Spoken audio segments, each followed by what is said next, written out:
Hi, the 1492 guy, Dave Patterson here. Thanks for joining me. Now we're going to talk about the world's first democracy.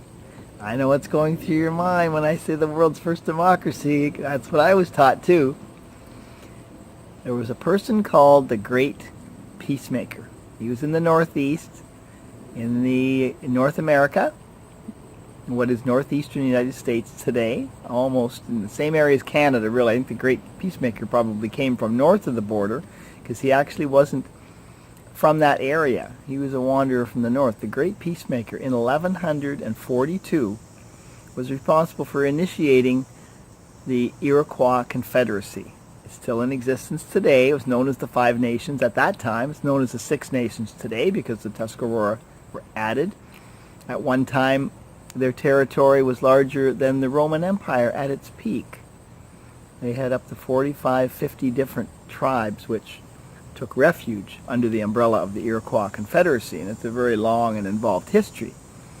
The Tatadoha, which they can track down through the items that they still have today, and scientists have been able to ascertain that 1142 was the actual beginning of the Iroquois Confederacy.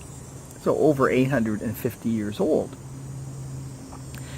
At that time, what he did was he convinced 5 tribes that had been fighting and warring among each other to come together and form what really is the world's first United Nations as well too. And using the example that you may have seen about one arrow, when you put one arrow and you snap the arrow, and if you put 5 arrows together and you can't break them, and that was the example, and it took him quite a while to talk them into it. But they invented a system, and it was a situation where they would elect the leaders, they would nominate the leaders and elect the leaders. All the people in the tribes were involved. The women actually ran the system.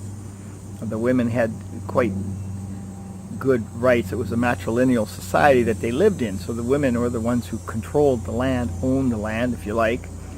They didn't really go along with land ownership much. They had their territories that they certainly abided by, and they had very distinct territories. But in terms of having land, that wasn't the way they did it. But they nominated and elected their leaders at that time. And so next time we'll get into a little bit about how that influences some of the political systems today. 1492 guy, signing out. Bye for now.